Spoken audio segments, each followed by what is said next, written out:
Hi, everyone. I'm so glad that we're here today discussing sensory diets for sensitive, intuitive, and empathic children. I'm Kate, and I'm so happy to be talking to you about this topic today.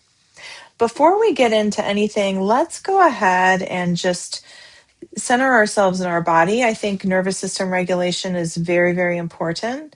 And I just want us to get into regular practices of regulating as adults, as parents and caregivers of these sensitive kids, really some good grounding and regulation techniques. So let's first start. You can place perhaps one hand on the area just around your navel or just below. And we're going to take a belly breath in, so inflating the belly out in through the nose, and then slow exhale with pursed lips. So let's breathe in and hold at the top, and then exhale through pursed lips.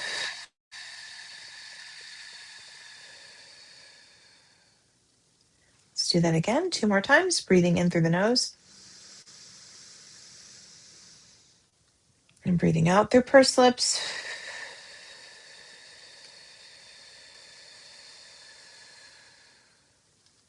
And last time, breathing in through the nose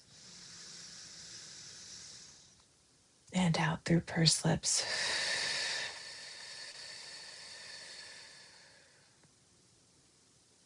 Great.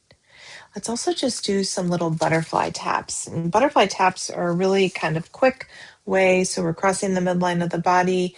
By crossing our arms, doesn't matter what's on top. And then just reciprocal tapping. If you feel like a sigh comes out or you breathe during this, that's great. Just allow yourself. Wonderful. All right. So welcome.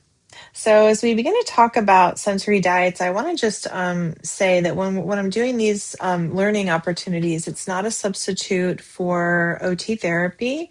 And if you do work with an OT or your child's working with an OT, it might be really good to collaborate with them to help you design a sensory diet for your child.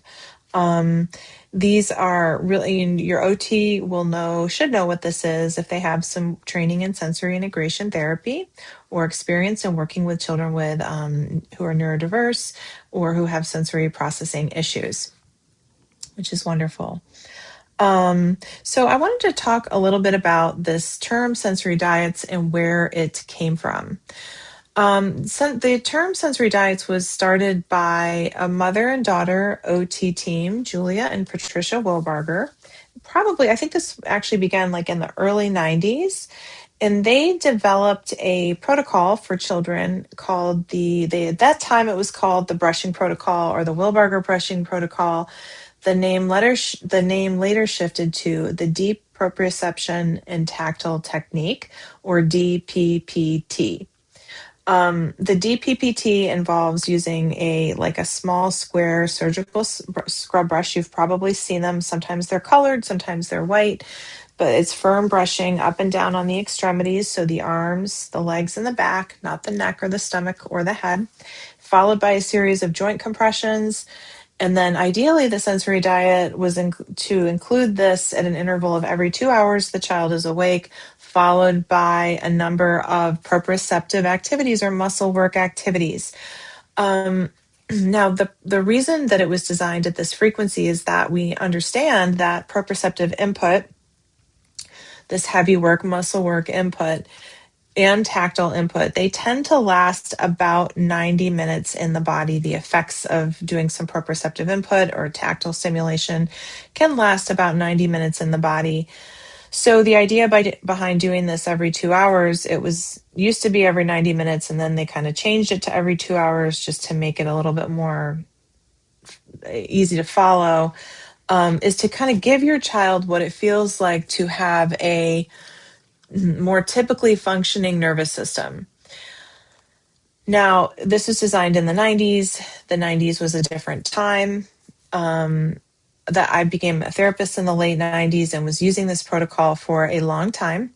I do find that it's very effective when used, and it's really not possible for many people, many families of today to use that protocol because the frequency is so high. Kids are in school.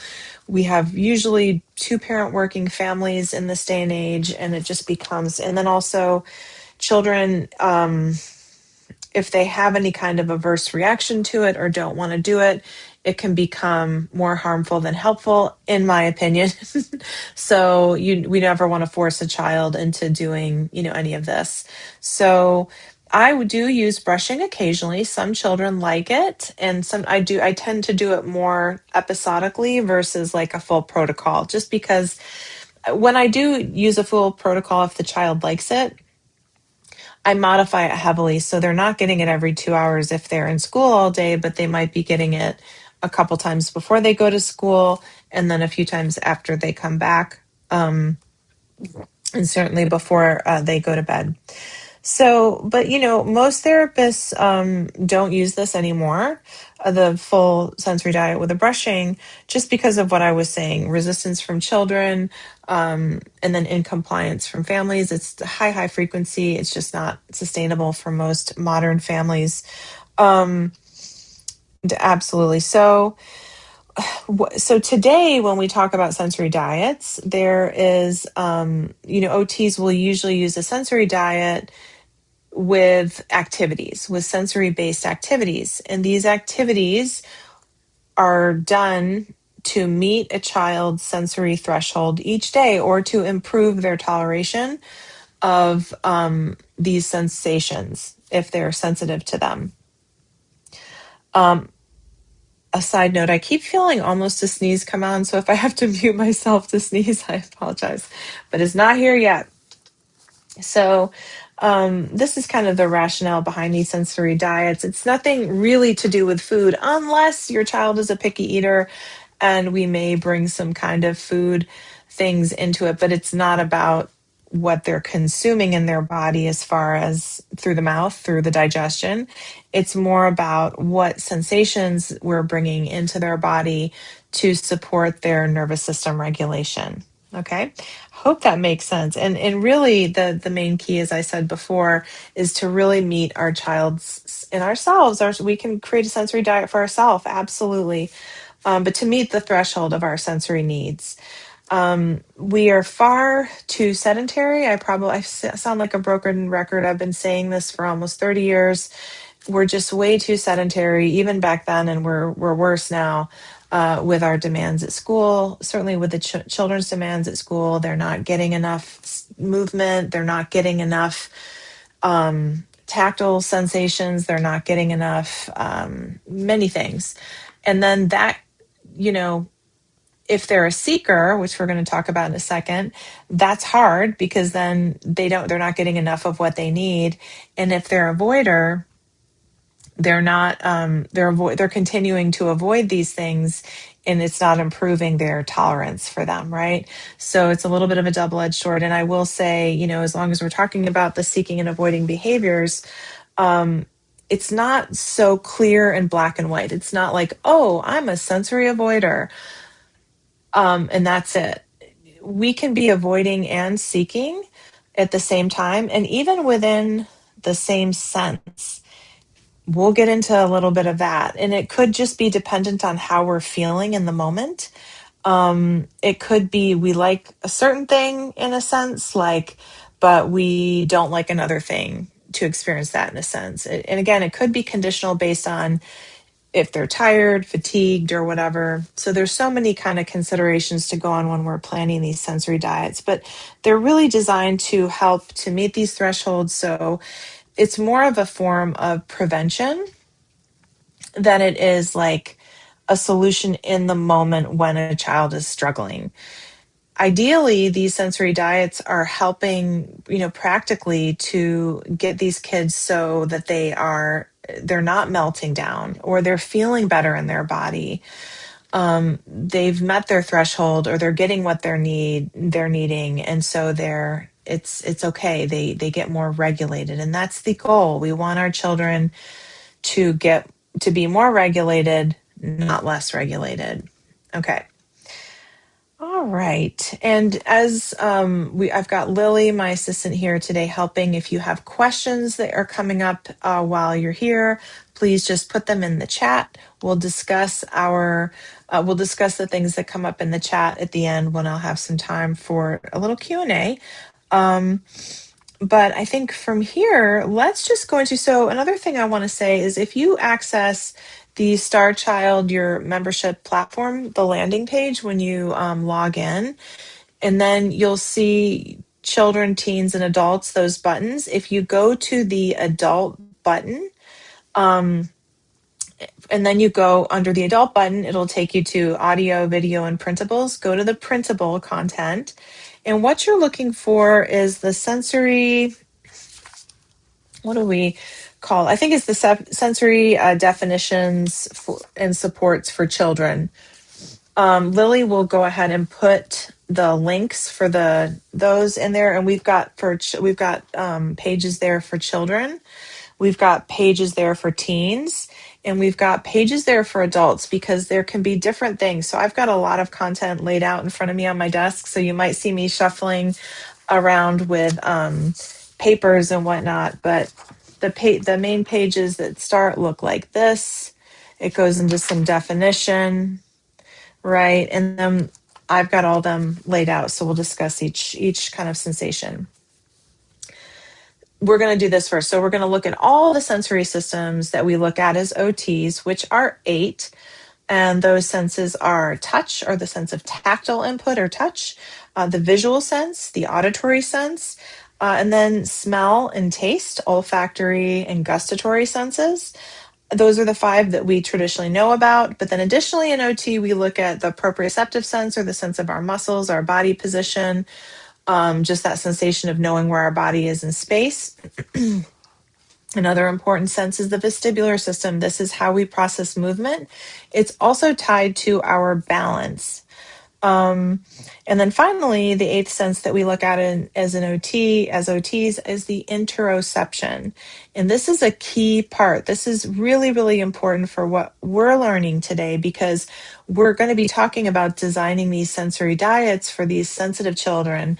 So how to build their intuition. And this is very connected to the interoceptive sense, I believe, and that's what I'm exploring. That's a little bit outside the box of my profession, but I believe it. So in my lived experience and in my work experience with kids. So let's dive in. Let's start with the tactile sense. So let's think about the tactile sense and what it is. It's how we experience touch. Now, if we're sensitive to tactile input, this can look like annoyance with clothing tags. You may have to cut the tags out of clothing, annoyance to the waistbands of clothing, certain textures. Kids like to only wear certain textures. They may prefer clothing that's very loose or very tight, compressive. They may have trouble, if they're sensitive in the tactile sense with their clothing, transitioning from summer kind of lighter clothes to fall, and vice versa, from fall clothes to shorter clothes. That's all could be issues of irritation, refusal to wear certain things. That's the tactile sense. It also could be, tactile is also could be if they don't like getting messy, if when they're playing with stuff, they want to wash their hands right away, or they don't like to wash their hands, or if their clothing gets wet, that might become an irritation, and that could lead to some frustration. Now, let's say if these are all just examples, and also what falls in the tactile system is the food texture and temperature. So they might be sensitive to the bath water temperature, the food temperature, and any kind of food texture or other kind of texture. So that's for sensitivity. Now, if they're a seeker in tactile input, you may see that they will seek it out all the time. They want to get really, really messy. They want to be barefoot. They want to, and also if they're sensitive, they might not like wearing socks or the sensation of socks or clothes at all. That could be another part. But if they're seeking input, they want to do all these things. I know some young, like adolescents and teens, love to do all the skin routines, like lotion, gua sha, masks, all of it. Um, so if they're seeking, they might just cover themselves with, um, kind of different sensory input, tactile. And the thing is that if whether they're sensitive or seeking, the treatment might be similar as for us as OTs, but we have a different rationale, so we're going to look at it a little bit differently. It's quite nuanced. Um, so let's talk about examples of sensory supports for your sensory diet for these kids. So for children, you could do oil, lotion, or teens or adults use oil, lotion. Adults, you can do like dry brushing with they're a little bit um, firmer bristles to do like lymphatic dry brushing for the skin before, or using different loofahs or textured bath mitts, things like that. Finger paints, body paints, slime, always walking barefoot. I'm focusing on kids now. You can make little sensory bins with dry beans or rice and then just hide little objects in them and then have the kids pull them out. And sometimes, if they're sensitive, they might like to have options where it's not sticky and slimy. So, having some safer options for them, like the dry stuff, like the dry bean bin, things like that. Um, Also, think about gardening, like digging in the dirt, making a mud pie, helping with yard work. You could get messier with slime and shaving foam and stuff like that. If they don't like if they're a little bit sensitive to mess, a really good thing to do is in the shower or in the bath. Um, Let them play with like that foamy soap. There's some really cool stuff that's coming out right now that it keeps coming up on my feed with these different kind of tactile foamy soaps for the showers in the bath. But you could literally have them paint on soap on the tub tiles with their hands and get messy, because that's an easy cleanup too. You can just hit it with a shower handle or something. um so that's a really good thing to do. Now, you could also take a therapy ball if you have one at home, like a yoga ball, and that you have them lay on their stomach and roll the yoga ball up and down on their back. You could also have them in a soft blanket, like lay kind of lengthways and roll themselves up in the soft blanket so their arms are trapped, kind of like a mummy, and get some pressure in that way. And you might even you can use compression clothes a little bit therapeutically. Like if it's colder weather, you can use undergarments like long underwear that are a little bit tighter fitting, or some kids like the tighter, like the yoga pants, things like that. Just depends on preference. Um, for teens, I would just want to talk because I'm going to give a few more examples for the tactile system. So, like, you might want to think about the gua sha, the face masks, the rollers, and the scrubs. And it's so funny because I've had families over the years saying, "Wow, I don't like it that my child is so into all this. It feels very egotistical." And I've had to reframe some for parents, like, well, actually, they might be trying to meet their sensory threshold for tactile. They might just be needing all this. So, allowing them to do it for that reason. The teens might also like things like the exfoliating bath mitts or the silicone scrubbers. Um, and then, if you've got a teen, like puffy paints, chalks that you have to rub on the paper if they like art, sensory fidgets are also good for this.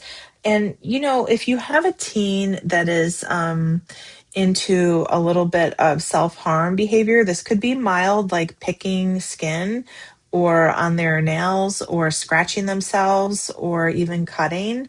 um, you can use there's pain stimulation fidgets, I think, called the little ouchie, and the little ouchie is one. I'm not in any way connected with this company. I'm in no way connected with them. I know that it works for some people. They're pretty sharp, but they're safe, plastic, and they're these little cylinders, and you can squeeze them really hard in the hand, and that might be good for somebody who's likes that kind of intense pain stimulation. Another thing for the people that like the intense pain stimulation is something called a Shakti mat. Again, I'm not connected with these companies. I get no kickback or anything like that. I've just known it to work. The Shakti mat has like these kind of plastic spikes on them. It's pretty intense. And once you roll it out, you're meant to sit on it or lay on it, and it gives your body this really, or stand on it in some cases. There's little mats you can stand on. You get a lot of pain, intense pain stimulation, but then a relaxation response happens. So these kind of pain stems might be good if you've got somebody who's into that as a substitute for safety. And then as far as like adults, like same thing with the kids, the gua sha, the brushing, these things, but also think about like fiber arts, like tactile, using knitting or crocheting with wool, hand washing, moisturizer, a nice massage, going to get a massage from somebody, a foot massage, that kind of thing. Okay, so these are all examples for touch. We're going to go on to the next sense, which is vision. Okay, I'm just getting myself oriented here. So vision is pretty an obvious sense that we're talking about, and for kids, we want to think about what could we use to meet their sensory threshold or to help them tolerate things better. So one thing is just to keep if you've got a child who's very sensitive to visual stimulation, you might not know this, but if they're acting out or having some big behaviors, they may be responding to a cluttered visual environment. So thinking about keeping their room organized, their workspaces organized is really, really important for these kids. I will always say and shout from the mountaintop all my days to go outside with your kids every opportunity you have, for so many reasons. But one of the big reasons visually is because they're expanding their depth of field. It's really good for us to be able to allow our eyes to accommodate more than what's on a screen or inside in a room. If we are outside, we can see a greater depth, and it has a very good it triggers a parasympathetic response in our brain, actually. So being outside, you might see like that they really seek bright colors and things like that. They like to wear colored clothing, bright and overstimulating if they're choosing their own clothes. Or you might see that they tend to favor neutral clothing, and that might be a sign. So if you're watching what your child's preferences are, it's just good to note that. It's just good to keep it in your back pocket. If they tend to be more sensitive, you can kind of support them like that. Colorful arts and crafts, playing ball sports. So they're getting really developing their visual tracking. Finding, sending them to task to go find something in a cluttered drawer, or to help you sort all the socks in the family after you've done some laundry, matching, letting them work on those things. Also, like if you've got an easel at home, or even better, like a wider surface, you can tape a big sheet of butcher paper, or you can or you can even paint a larger area of like a chalkboard paint to have them work on these bigger things, because when their eyes are able to track and move, it's very, very healthy. So I'm combining a little bit of more traditional OT into some of these suggestions. Um, for teens, same things. You're going to be looking at decreasing the clutter, maybe seeing if the locker, or encouraging a clean locker, or maybe there's like little organization boxes that magnetize to the locker wall if they have a locker at school, keeping their backpack organized, getting them a little organizer for their backpack. Um, Again, being outside, hiking. Um, and then, just it's pretty much the same. And really enforcing screen breaks, especially with the teens that might be a little bit more into that, like giving them some more screen breaks, because our eyes just really need a rest from that. We can't quite, um, develop. It's not good for us to be on screens a lot for many reasons. Okay, adults, same kind of thing, screen breaks. And then you can, I'm going to just walk through some simple exercises that you can do for yourself, visual exercises. So if you hold your thumb out far from your body and you look at it with your eyes, and then you just slowly do like a tracking up and down, but I'm not going to move my head. I'm just going to move my eyes, and then up. You can do side to side. These visual stretches are really, really good. You're trying to keep your head still. And then you can do circular, right, and then infinity loop as well. You can also do this with your kids, but just for yourself, go in both directions. You're looking to get the smooth eye movement. It's actually really good for your visual system and your nervous system. Then also looking at something near and then looking at something far. So you're doing that visual convergence and you're just practicing your eyes kind of moving. Okay. I just gave myself a thumbs up on Zoom. I don't know if that's going to come up on the recording. That's great. Okay, moving on to the next sense, we're going to be talking about our auditory sense, our sense of hearing and sound, and ways that we can support ourselves with that and our kids. All right. So if you have a sensitive child, right, it's really important to have things like headphones, earplugs, and I've even seen people double up. Like if it's going to be a very intense situation where maybe they're going to a big sports event or a concert or something and they really want to go, but they're struggling, you can, offer like an inner ear plug and then put the headphones on the outside as well. You want to think about like if you notice if it's very loud in your house, it might even be worth it to have a few pairs of cheap headphones. I'm not talking about the noise canceling headphones, just more of like the noise dampening headphones that you can get very cheaply. Harbor Freight Supply is a great thing for that. Very inexpensive.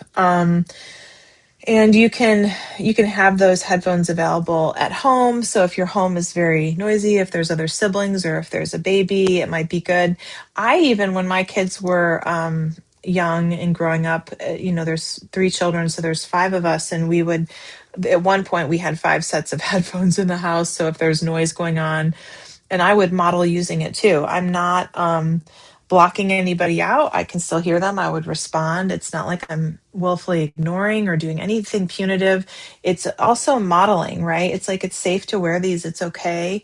I'm going to do it. It helps me feel better. It just gets a little bit too noisy. So having a pair of headphones at home. Listen to classical music is highly organizing for the brain. You can look for different types of music that are recorded as a specific hertz or for focus, or binaural beats. Okay, when you're listening to binaural beats, you just want to make sure your headphones on and it kind of has these bilateral beats that come in and out, and they're really good to help us with focus. Sometimes people do it when they're studying or things like that. Auditory sense is very overwhelming and school is noisy. So it might be good to have like quiet times built into the day if you've got somebody who's really sensitive. And, for the auditory seekers, the kids who like to be loud, like to make music, tend to be loud, don't let that fool you, because it might also mean that there's an underlying auditory sensitivity.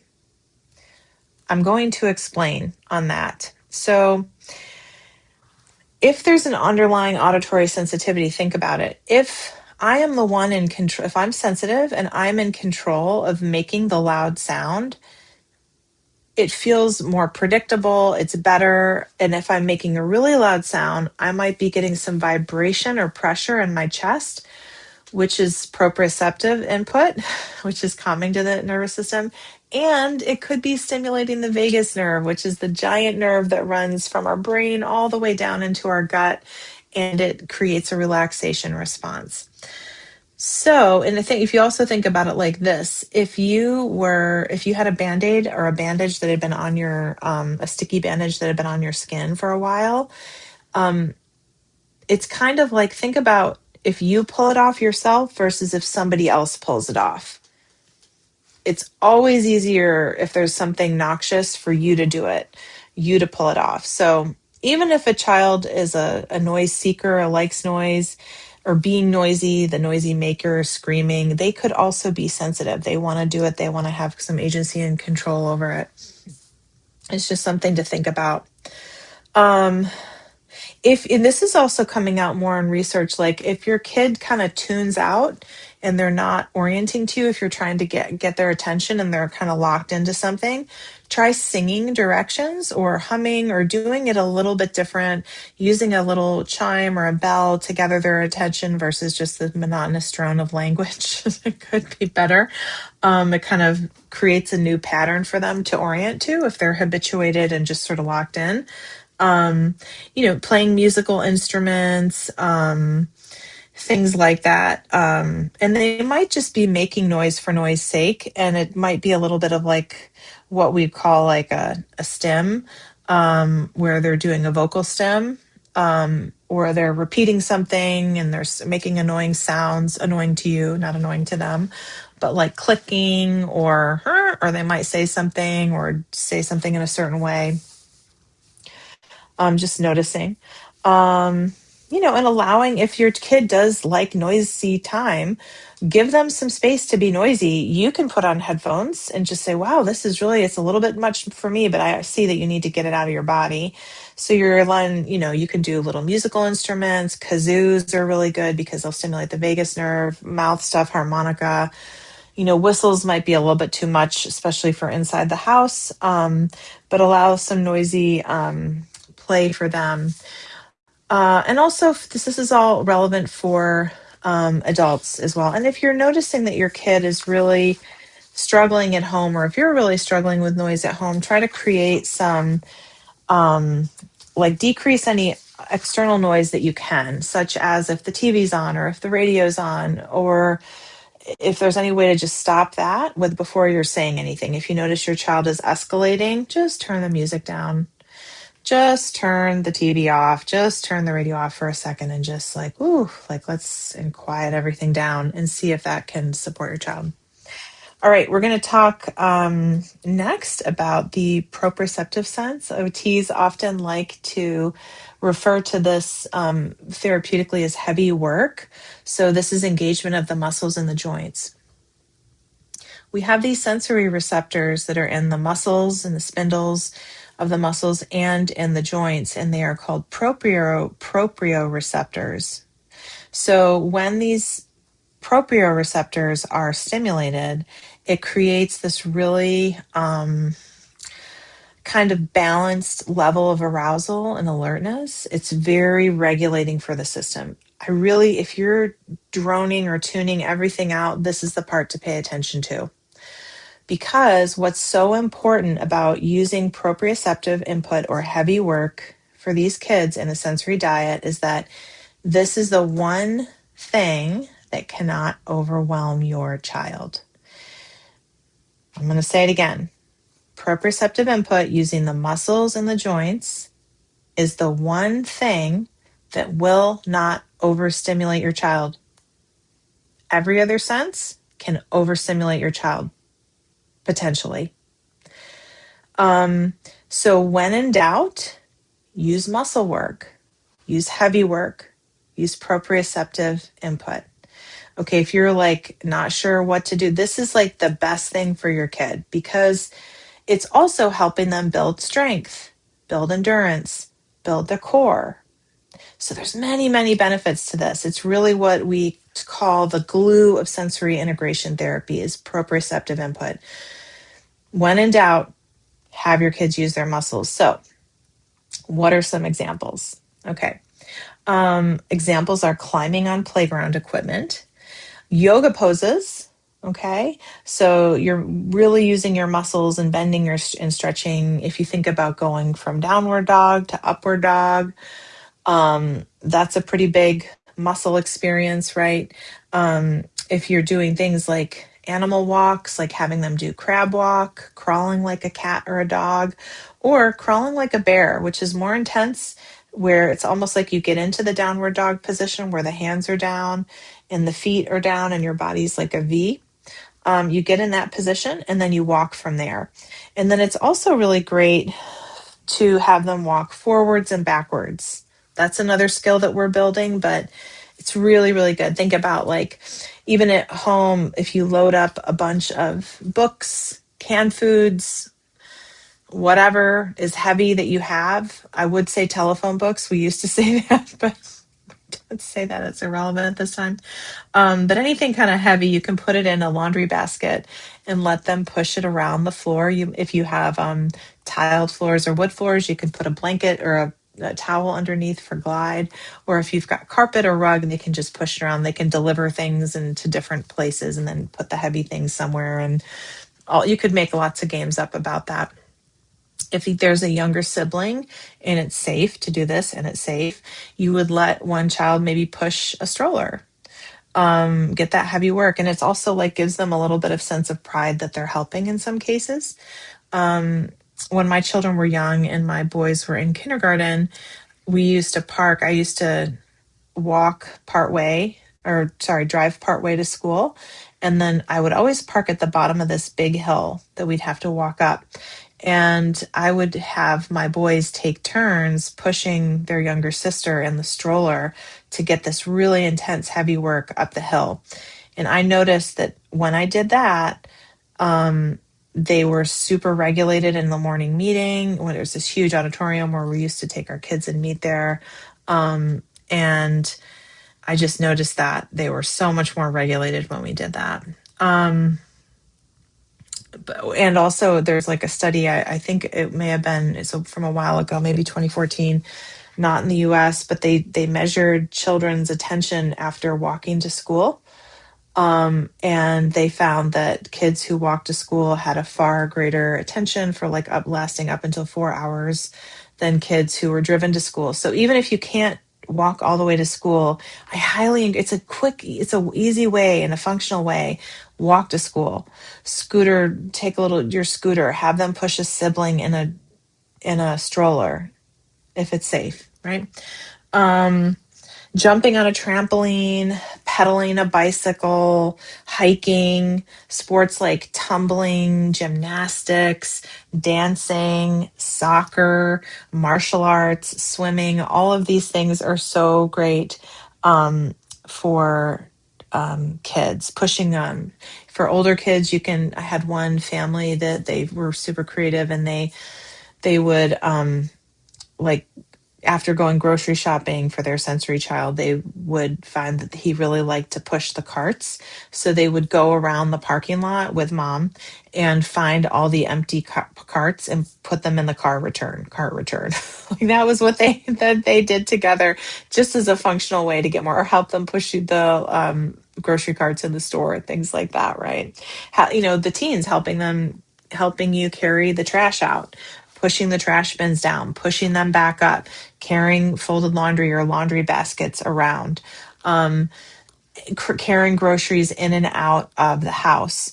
Um, and all the sports stuff that the teens tend to gravitate towards. And if they don't, and if they tend to be kind of leaning more into the arts, just make sure you're getting opportunities for movement, especially that muscle work. It's so good for the nervous system. And again, guys, these suggestions I'm giving are not all of the suggestions. They're just a sampling of different sensory activities. Let's talk about for adults things like rock climbing, yoga, Pilates. There's even a thing called P-Volve. Great weightlifting, HIIT exercises, taking little movement snacks. So if you have a desk job and you're sitting every hour, get up, walk around, do 10 squats, do 10 push-ups, do 10 burpees, like whatever helps you meet that threshold, like get enough movement in your system. Doing aerial, I've even known adults to get into aerial, push trash cans out, doing yard work, carrying your kids around. You can even have them climb on you as appropriate. Okay, don't hurt yourself. Running, if you're a runner, get out and run. That's a ton of proprioceptive input into our joints. If you're running with a stroller, like, wow, amazing. Again, sports like backpacking, going somewhere and carrying a pack, like that's super prop loading. It feels so good. Sports like martial arts, soccer, running races, swimming, triathlons, biathlons, as adults, all these things that'll keep our bodies healthy. They're also really good for meeting our own sensory thresholds and nervous system regulation. Okay, we're going to move on. You guys are hanging in there with me, I see. Okay. All right. All right. All right, now we're going to move on to the vestibular system, which is the system that talks about our movement and our balance and some of these things um, for these sensory diets. Okay, I'm going to go into the movement, the vestibular. So for kids, riding a bicycle, and adults, or a scooter, getting on a playground swing, um, movement in a rocking chair or even a spinning chair. And I know, family rules are going to be different in each house, but I know in a pinch, sometimes if you've got a vestibular seeker and you can't get outside or the weather's crummy, and you have a spinning chair and it's okay with you, you can let your child get a little vestibular input in the spinning chair. And those are good chairs for us adults to have, especially if we're sitting a lot, because they allow us to move, to get a little pelvic tilt. They sometimes rock, swivel side to side. All that's really good. Actually, it's so good to have those chairs in regular schools. All of the chairs in schools should have a little movement to them, in my opinion. Now, sometimes, I just want to talk about the sensitivity for a minute here, because I was very, very sensitive to vestibular input as a child. I'm going to use myself as an example. I was okay with novelty. I was okay with riding big rides, like even roller coasters and stuff, fine. But anything that was circular, rotary is what we call it, um, would really make me super sick. So I could do roller coasters, including ones that had a loop, but it wasn't repetitive. But I could not ride the merry-go-round. That is an example. Because it would make me sick for so many hours. And I want to say something about the vestibular stimulation, because it's important to note this about the system. This input can last 6 to 8 hours in your nervous system or your child's nervous system. It's no joke. Okay, the effects can be long lasting. Now, you might see some children. You might have a child that loves to spin, can't get enough movement, wants to be upside down, tumbling, rolling, even tipping their head back on the swing. All of that, like seek, can't get enough. So their system isn't registering the input as well if they're seeking it that much. So, but you still want to be careful with vestibular input, because if you've got, like, I've seen some kids have like these low to the ground spinning type small seats. I don't know what they're called. I have to investigate. And those are good for some kids, but you can quickly get overstimulated in that or sick. So you just really want to watch that vestibular input. And if with any of these things, if the tactile games or the vestibular input is overwhelming them in any way, the auditory stuff, visual, smell, taste, we'll get into that. If they're getting overwhelmed, go back and use heavy work. Go back to a heavy work exercise, because that will counteract the noxious stimuli, okay, that the body's experiencing. So your child might be a seeker, they might be an avoider, or in my case, I was both, because I like the roller coasters, but I hated the merry-go-round. I've since treated myself for it, and now I can tolerate a merry-go-round, even though I'm getting older. As we get older, something else is important to note is this vestibular system is the fastest aging system in the body. So typically, as we age, we get more and more sensitive to vestibular input. And here's the important thing to know for adults. It's still important for us to be able to tolerate and keep our vestibular system kind of stimulated and healthy, because as we age, it's going to help us reduce falls and all sorts of things, okay?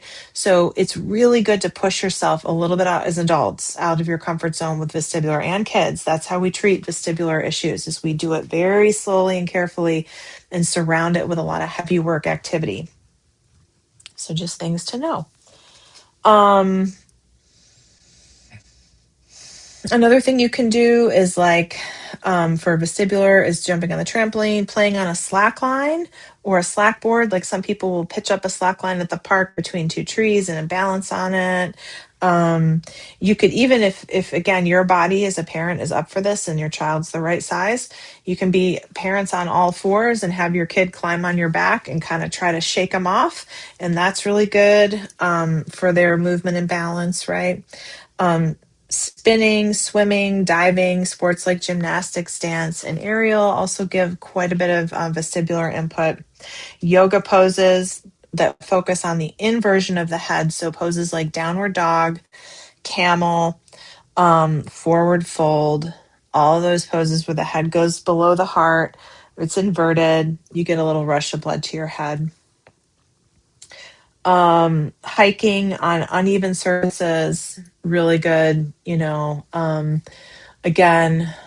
Pilates for adults, um, swinging in a hammock, like rolling like a ball for Pilates, like so that if mat Pilates, you can curl up in a ball and roll yourself up and back, and it works on your core, but it's also stimulating your vestibular system. Using a rebounder, things like that. Walking on uneven surfaces on purpose.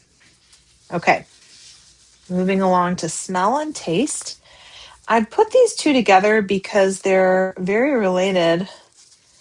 And I think many of us during COVID that lost our sense of smell learned just how related they are. So, to support kids, either if they're smell sensitive and you're building tolerance, or if they're really seekers and they love to smell things, using strong scents like fresh lemons, limes, or even essential oils in aromatherapy nasal inhalers. I'm pulling out an example here, but we make these in the clinic, not this strong. These are geared for adults, and it's called the Boom Boom Stick. And it's literally like an inhaler that has scent in it, and you breathe in. I love smells, so this is right up my alley.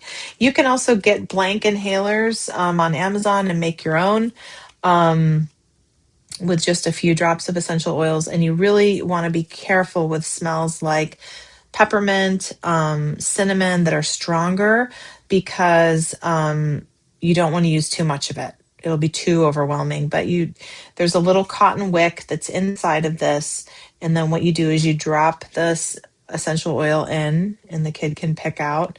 If you have a very sensitive child, in my experience, sensitive children tend to gravitate towards citrus scents if they cannot tolerate anything else. And they also tend to gravitate towards peppermint.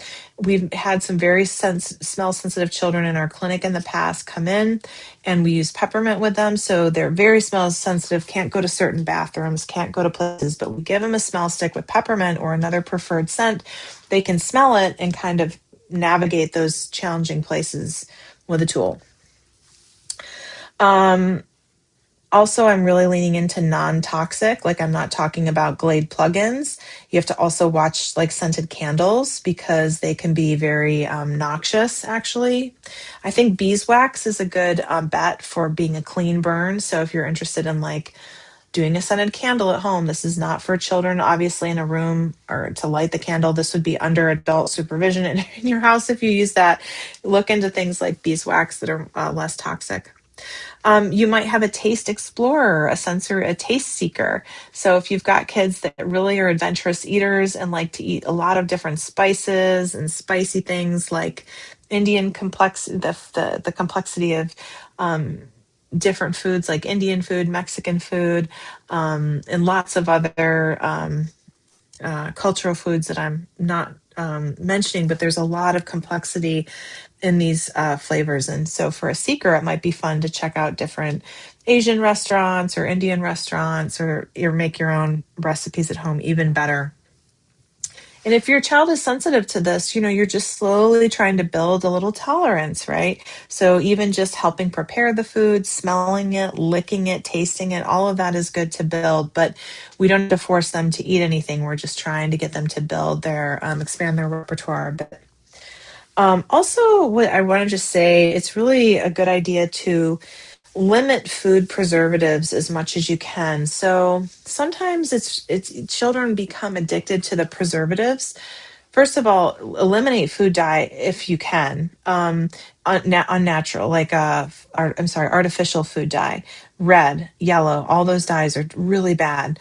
If you've got a child that really craves that kind of thing, Trader Joe's and Aldi's are, and again, not in any way connected to anything that I'm bringing up here. I'm not getting paid or anything. I have no partnership with these with these places I'm recommending, nor do I have any kind of partnership with the Boom Booms. I'm just referring things that I like. But Aldi and Trader Joe's, they're not U.S. companies, so their standards, they don't use any artificial dyes. They use all food-based dyes. So even all their candies, it's all food-based. The company Haribo, which does the gummies, a lot of times if you check the package, there's no dyes in those. So those are kind of, if your child wants that kind of thing, maybe lean into these other companies that don't um, use these harsh preservatives. And the other thing is with Trader Joe's and Aldi, even if you get the chicken nuggets or frozen foods, they just don't have as many preservatives. So those are the places, and they're pretty cost effective too, which I love about them. They're going to break the bank. So if you go to those places and your kid, maybe try to encourage some of that. Um, okay.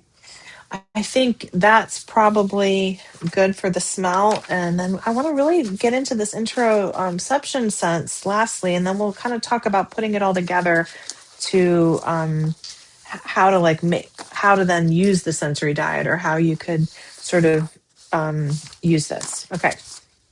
So the interoception sense, it's really important for our sensitive, intuitive kids, our kids that we're looking to help build this intuition, to help recognize it, because this interoception sense is all about noticing the subtle things in the body.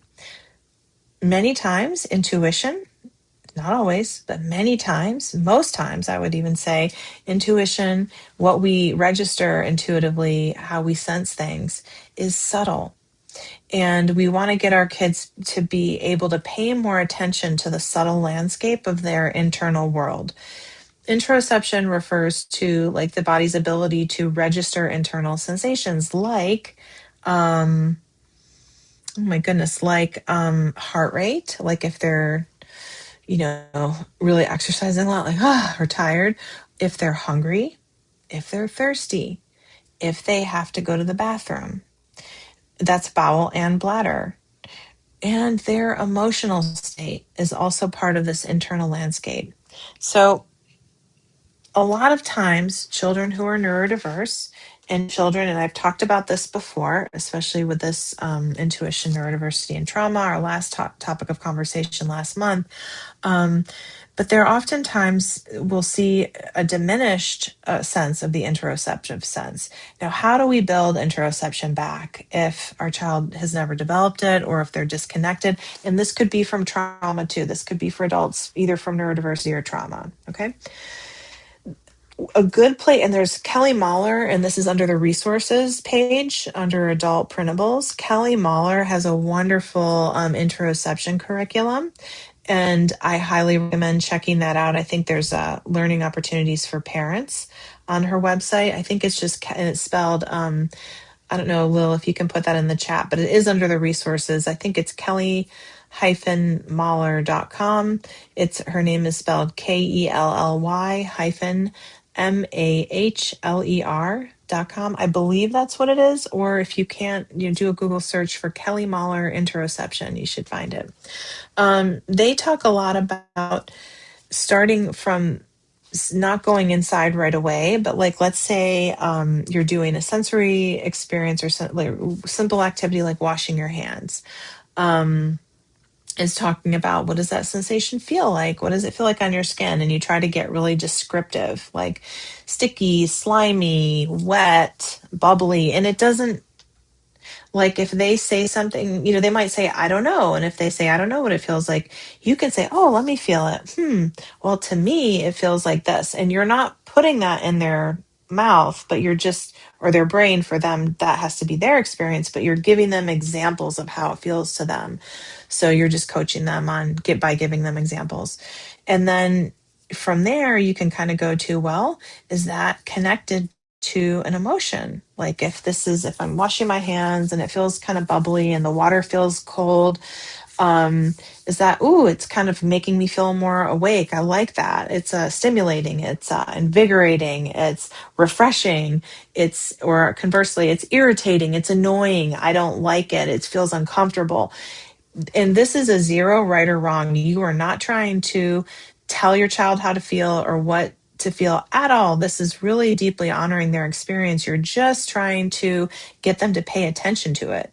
And then from there, if it's irritating or pleasant or whatever, you can say, okay, what do you think we should do? Or like, and is there anything that your body needs now that like, let's say if it was an unpleasant conversation, yeah, I just want to wipe my hands off, I don't like it, so okay, we're just going to give our hands pressure, wipe our hands off. Or wow, I really like that, I want to do it some more, so you just lean in. Now, something that Kelly talks about a lot, which I really appreciate, is two things with this interoception awareness, which are you're always constantly validating the child's response and getting curious about what they're saying. Like even if they say something kind of unexpected, like if we're going back to the washing hands example, if they say it feels spiky, you can just, instead of saying, what do you mean it feels spiky? Soap isn't spiky. There's no spikes on that. You might just say, oh, wow, tell me more about that. I want to know. Like you're just opening up that curiosity. We're not trying to script these kids.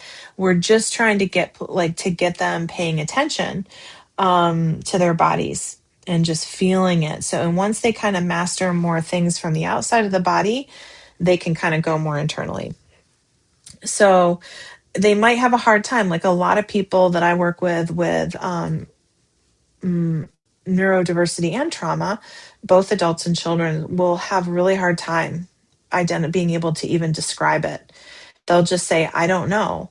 Or they'll say it's positive, negative, or neutral. I've had an adult say that to me. It's positive, but they can't, they're unable to describe the sensation like with an adjective. So really just building through demonstration, through you're telling the things, right? Don't be surprised if they don't know, or if they can't connect to the emotion, like sticky, I don't know how that makes me feel, I don't know.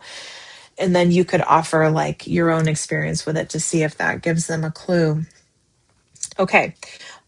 This is really, really important. So this is kind of how when you're exploring the different sensations, this is, you want to be checking in as you go, and this is going to help build the sensory. So let's say part of the sensory diet is, I want to go play with, oh, I want to play with slime. Let's make slime, mom. Let's do some slime activity, and you can play with slime. And you're like, oh wow, what does this slime feel like to you? What does it feel like on your hands? And then just getting them to talk about it that way. So it's kind of like a add-on or wraparound to the sensory diet. So now that we have all of this information, I want to talk to you a little bit about like building a sensory diet very briefly. Like how do you know how to build a sensory diet? Well, it's probably, first of all, when we're using the sensory diet, to remind you, this is like more of a preventative measure. So if we're doing a sensory diet throughout the day, meaning we're having different activities that we're scheduling in at different times of the day, um, the hope is and the goal is that this is going to prevent some more of the meltdowns, prevent some more any kind of internal discomfort from applying these sensory activities throughout the day. It's like building up, it's filling the tank. So hopefully the likelihood of meltdowns is less. So, but here's the thing, it's kind of like you have to play around with this a little bit. It's not a hard and fast thing. Like typically what I'll do is I'll look at my families that I'm working with, I'll look at their schedule. I'll ask them to provide like a weekend day kind of schedule, like loosely or generally, and then a weekday schedule. And again, it's going to be a little bit different every day because maybe brother's got a soccer practice one day and another day you're doing swimming, or, it's going to be fluctuating. But you want to think about the challenging times of day for your child. In my experience, the challenging times of day for many children are morning and before bed.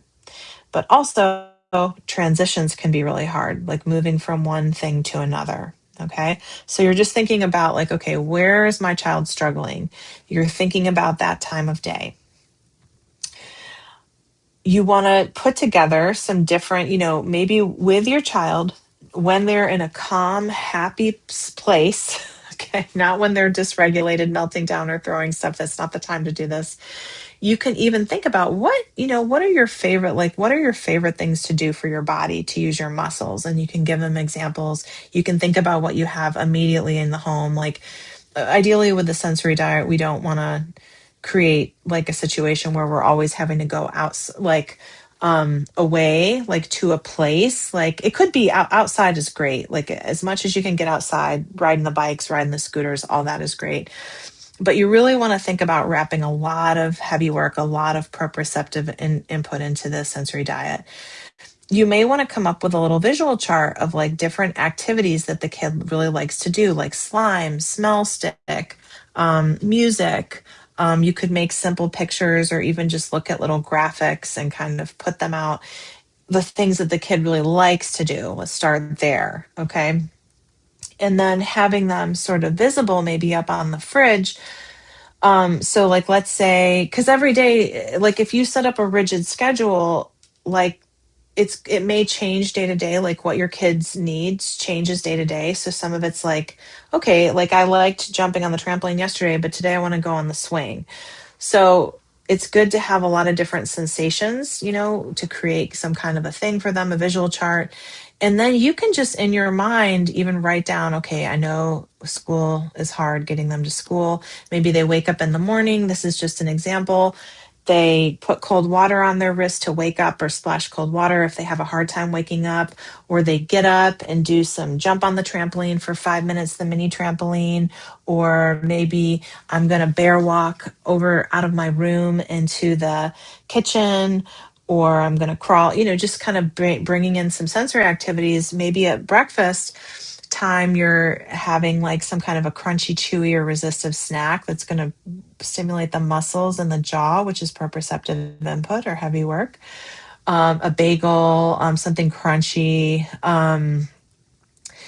And then maybe you drive partway to school and Johnny helps you push little brother's stroller, into the rest of school, or maybe you take the scooters in the back and you scooter the rest of the way into school, something like that with a backpack, for some heavy work.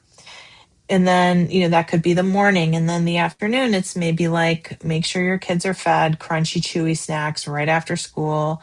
Um, and then maybe you give them a smoothie with a silicone straw that was for some thick suck. That could be very organizing. Maybe before there's any demand placed on them to do any additional schoolwork, if that's required for your child, to have some outdoor time, to go to the playground, hit the playground on the way home, do some climbing. Like, they've not gotten a lot of movement in their, if they're in a traditional school setting, they've not gotten nearly enough. So really encourage them to get more movement. Now, if you've got a kid that's like more of a bookish person, or avoiding the movement, it may be because they have poor endurance. So I've known families to really find a lot of help with using like the rebounders at home or the mini tramps just to get some movement going. That seems to like help their endurance and help them be wanting to do more. Um, and then it might be like, just intersperse little bits of activity. Maybe before dinner, everybody goes for a bike ride, or after dinner, everybody takes the dog for a walk. Just something to keep the movement going. Now, as you get closer to the later of the day, you may not want to be doing like fast spinning, swinging, because that does have that ability to last longer in the nervous system. You may want to focus more on heavy work, things like that. And I do want to just take a moment and talk a little bit about for the proprioceptive stuff, because I know that like I've experienced this with many families, with one parent maybe wanting to do a little play wrestling if they get home from work late, and then they're like want to connect with their kids, and their kids, they do this play wrestling thing. um, that can flip really quick and that can go into fight or flight. So is even though it's heavy work, it's highly charged interaction with another person that can trigger a fight or flight response that can be counterproductive. So if your child really gets into it and really wants to do the play wrestling, like don't either take it slow or do it for like not very long, or maybe instead you're doing some animal walking races or something a little, maybe they can roll up into a blanket like a burrito and you can give them some squeezes, things like that. Okay, so, and then, just maybe some soothing things before bed too. Maybe they're smelling some lavender or smelling a scent that's going to help them calm down, or you're rubbing their back or giving them a foot rub, or they've had a bath and you're massaging their body with oil or lotion. These are all parts of the sensory diet. You're just adding in some more richness so they can meet that threshold. If you try to do a calming exercise with a child who is overstimulated and hasn't met their sensory threshold, the chances are it's not going to work. It's not going to work. So just, and give yourself a lot of grace. None of the timing here has to be set in stone. It can look a little bit different, but you're just thinking ways to get your kids' needs met. We're just far too sedentary. So I hope that's helpful. And I just want to see if we've got some questions, if there's any questions that have come through. Okay.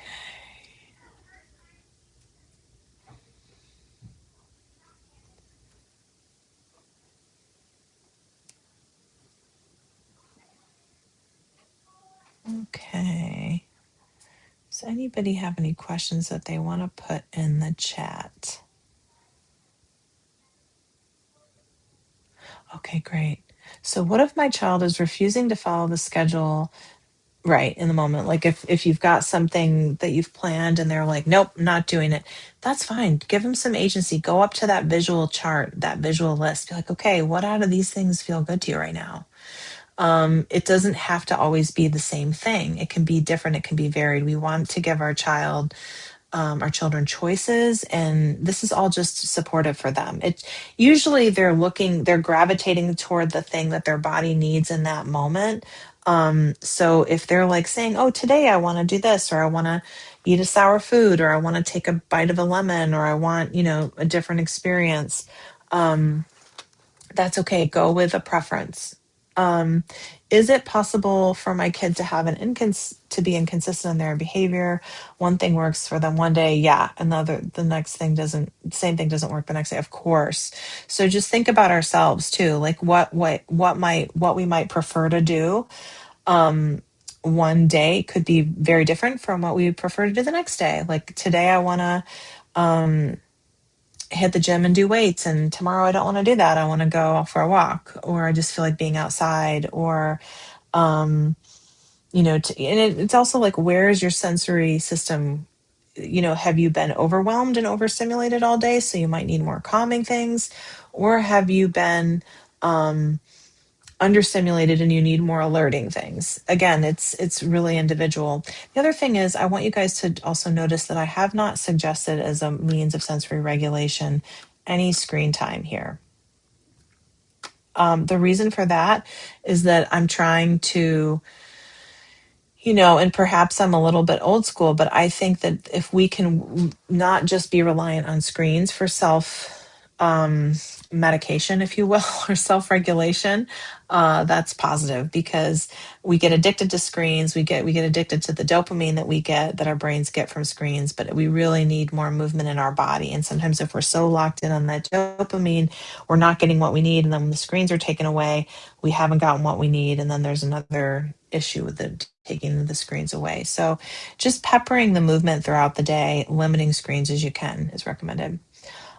Is it possible that heavy work can overstimulate my child? They seem to get really overwhelmed when doing things like wrestling. Yeah, just like what we talked about, like the wrestling thing can be very overwhelming. The other thing is, sometimes kids resist doing heavy work activities.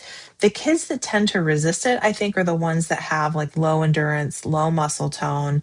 Maybe they're tired, they're slumpy, they might be like slumped. But just starting little things, like I've seen really great improvements with like a rebounder of those kids having a little trampoline at home to jump on. It really does improve their endurance and things like that. So just, you just build it up slowly. Rome wasn't built in a day, and we have to build slowly. Those are great questions, guys. Well, thank you. And I think that concludes our little time on the sensory, building these sensory diets with all the great information, hopefully, that you'll be able to find something that works. If you're a Supernova member, we're going to be taking an even deeper dive into how to build these and some more practical solutions for you to do so later in the month with even some more materials available.